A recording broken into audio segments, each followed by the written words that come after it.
اعوذ باللہ من الشیطان الرجیم، بسم اللہ الرحمن الرحیم۔ سورہ ابراہیم کی آیت نمبر 22 میں اللہ سبحانہ تعالیٰ نے ہمیں سمجھایا کہ شیطان کو ہمارے اوپر کوئی طاقت یا زور نہیں ہے کہ وہ ہمیں اپنی مرضی سے چلائے، لیکن اس کے باوجود بہت سے انسان اس کے دھوکے میں آئیں گے اور وہ اپنا انجام خراب کریں گے، دنیا بھی خراب کریں گے اور آخرت میں جہنم میں جائیں گے۔ تو کیا چیز ہے جس کی وجہ سے شیطان کامیاب رہتا ہے؟ وہ انسان کے اپنے منفی جذبات ہوتے ہیں، منفی صفات ہوتی ہے اس کے اندر۔ مثال کے طور پر لالچ ہے، حرص ہے، بغض ہے، تکبر ہے، بخل ہے، بزدلی ہے، غصہ ہے، خود غرضی ہے، صبر کی کمی ہے، جلد باز ہے وہ۔ تو یہ ساری جو چیزیں ہیں منفی ہیں، اور یہ اس کی وجہ سے شیطان جو ہر وقت ہمارے ساتھ اپنا، ہر انسان کا اپنا شیطان ہے، تو وہ اس کو سمجھتا ہے، اس انسان کی اس کمزوریوں کو سمجھتا ہے، پھر اس کمزوریوں کو اور بڑھا دیتا ہے اور ان کو استعمال کر کے، انسان کی ان کمزوریوں کو استعمال کر کے اس کا انجام برا کرواتا ہے اور اس سے برے کام کرواتا ہے۔ تو اس کو ہم مزید سمجھتے ہیں تھوڑا سا اس آیت کی روشنی میں۔ یہ بہت سوچنے والی آیت ہے ہمارے لیے۔ اور جب تمام جھگڑے طے ہو چکیں گے تو شیطان کہے گا کہ اللہ نے تو تم سے سچا وعدہ فرمایا تھا، میں نے تم سے جو وعدے کیے تھے وہ جھوٹے تھے، میرا تم پر کچھ زور نہ تھا، ہاں میں نے تم کو بلایا ضرور تھا، تم نے میری بات مان لی، اس لیے مجھے الزام نہ دو بلکہ اپنے آپ کو الزام دو۔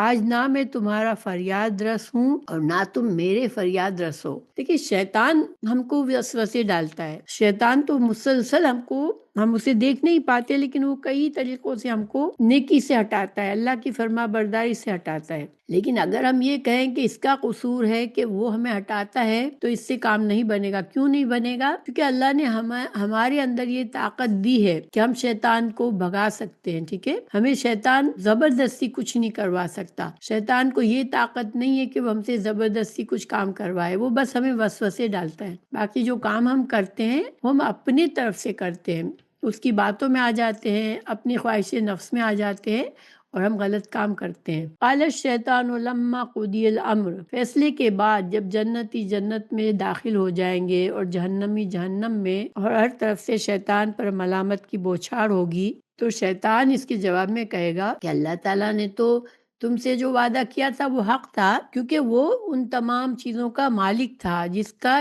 وعدہ کیا تھا، مثلا مرنے کے بعد زندہ کرنا، جنت کا ہونا، جہنم کا ہونا، دعا کی قبولیت۔ اللہ کا وعدہ اللہ نے پورا کیا، جو نافرمان تھے، جنہوں نے اپنی زندگی گوا دی کفر میں، شرک میں، نافرمانی میں، وہ جہنم میں جا رہے ہیں، اور جنہوں نے اللہ سے خوف سے، اللہ سے تقوی کر کے ایمان کے ساتھ زندگی گزاری، اچھے کام کیے، تو وہ جنت میں جائیں گے۔ یہ اللہ کا وعدہ ہے اور اللہ تعالیٰ اس کو پورا کرے گا۔ لیکن جو شیطان کا وعدہ کیا ہوتا ہے؟ ٹھیک ہے، جب ہم کوئی گناہ کا کام ہوتا ہے تو بہت طریقوں سے ہمارے دل میں وہ بات ڈالتا ہے کہ اسی میں ہمارا فائدہ ہے، تمہارے پاس اس وقت کوئی حل نہیں ہے، بس تم گناہ کے طریقے سے ہی اپنی روزی کما سکتے ہو، تم غلط طریقے سے ہی روزی کما سکتے ہو، یا تم غلط طریقے اختیار کر کے ہی اپنا کام چلا سکتے ہو، یا اس طرح کے بہت سے ہمارے ذہنوں میں وہ باتیں ڈالتا ہے۔ تو یہ جھوٹے وعدے ہوتے ہیں شیطان کے۔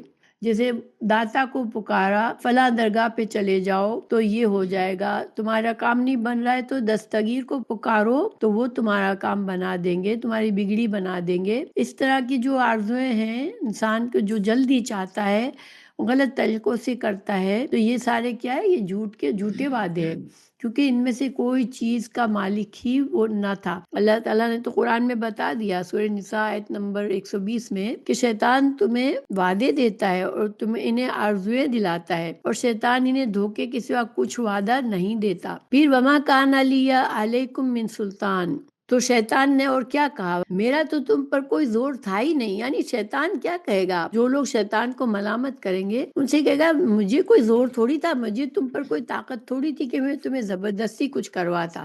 دو طریقہ سے سلطان کا معنی سمجھایا گیا. ایک یہ کہ انسان کے پاس طاقت ہے اور طاقت کے ذریعے وہ تم پر غلبہ رکھتا ہے، ٹھیک ہے، تو زبردستی تم سے کرواتا ہے. تو شیطان کے پاس وہ طاقت نہیں ہے کہ وہ ہمیں زبردستی سے کچھ کام کرائے. دوسرا سلطان کا مطلب یہ لیا گیا کہ دلیل، تو شیطان کے پاس تو کوئی دلائل ہے ہی نہیں، وہ تو صرف جھوٹا ہے. جھوٹے انسان کے دلائل تو نہیں ہوتے نا، اس کے پاس تو صرف باتیں ہی ہوتی، الفاظ ہوتے ہیں. تو شیطان کے پاس نہ تو دلائل ہے، نہ اس کے پاس طاقت ہے کہ ہمیں زبردستی کچھ کرائے. وہ کہے گا کہ اتنا کیا تھا میں نے کہ تمہیں کچھ کاموں کی دعوت دی. دیکھیں یہ شیطان کی ہمیں سمجھایا گیا کہ اصل میں شیطان کیا کرتا ہے. ہمارے اندر کوئی کمزوری ہوتی ہے، ٹھیک ہے، ہمارے اندر لالچ کی کمزوری ہوتی ہے کہ ہمیں بہت جلدی ہمیں لالچ آ جاتی ہے چیزیں حاصل کرنے کی، یا ہمارے اندر شہوت، بہت زیادہ شہوت ہوتی ہے، خواہشات کا انبار ہوتا ہے ہمارے دل میں، یا ہمیں غصے کی کمزوری ہوتی ہے ہمارے اندر، یا ہمارے اندر بزدلی ہوتی ہے. تو یہ چیزیں شیطان، چونکہ شیطان تو ہر وقت ہمارے ساتھ ہوتا ہے نا، وہ ہمیں پہچانتا ہوتا ہے کہ اس بندے میں لالچ ہے، اس کے اندر شہوت ہے، اس میں غصہ ہے، اس میں بزدلی ہے، اس میں منفی خواہشات کا اس کے اندر جذبہ ہے. تو وہ ہمیں ان چیزوں سے استعمال کر کے ہمیں ابھارتا ہے. اگر ہمارے اندر لالچ ہے تو وہ ہماری لالچ کو ابھارتا ہے کہ یہ اس میں تمہیں بڑا فائدہ ہے، آسانی سے تم اتنا کما لو گے. یا ہمارے اندر شہوت ہے تو وہ ہمیں شہوات سے ابھارتا ہے کہ یہ خواہش پوری کر لو اپنی، وہ خواہش پوری کر لو، یہ کرو گے تو تمہاری یہ خواہش پوری ہو جائے گی. یا ہمارے اندر غصہ ہے تو ہمارے غصے کو اور بڑھاتا ہے. جب اگر ہم اپنے غصے پر کنٹرول کرنے کی کوشش نہیں کرتے تو غصہ کہتے ہیں شیطان کی طرف سے ہوتا ہے. کیوں کہ انسان کے اندر کمزوری ہوتی ہے کہ اس کو غصہ آتا ہے، مگر شیطان کا یہ ہتھیار ہوتا ہے، وہ اس غصے کو استعمال کر کے اس کو اور اشتعال دیتا ہے، اس آدمی کو اور بے قابو کرتا ہے. اسی وجہ سے ہمیں سکھایا گیا کہ جب غصہ آئے تو فوراً شیطان مردود کے شر سے اللہ کی پناہ لے لو. اسی طرح بزدل انسان کے بھی خوف کو اور بڑھاتا ہے کہ تم سے اتنا صدقہ کر دو گے تو تم بالکل محتاج ہو جاؤ گے، تمہارے سارے پیسے ختم ہو جائیں گے. یہ شیطان کی طرف سے ہوتا ہے، ورنہ صدقہ کرنے سے کبھی بھی مال کم نہیں ہوتا انسان کا. تو یہ سارے ہتھ کنڈے ہیں شیطان کے پاس، لیکن وہ کامیاب کیوں ہوتا ہے کہ ہمارے اندر یہ کمزوریاں ہوتی ہے. جو انسان اللہ پر توکل کرتا ہے، بھروسہ کرتا ہے، تو وہ اپنی کمزوریوں کو پہچانتا ہے اور ان کو دور کرنے کی کوشش کرتا ہے. یہ اللہ نے انسان کو اتنا مضبوط بنایا ہے کہ وہ اپنی کمزوریوں سے لڑ سکتا ہے، ان سے جان چھڑا سکتا ہے، اور شیطان کو موقع نہیں دیتا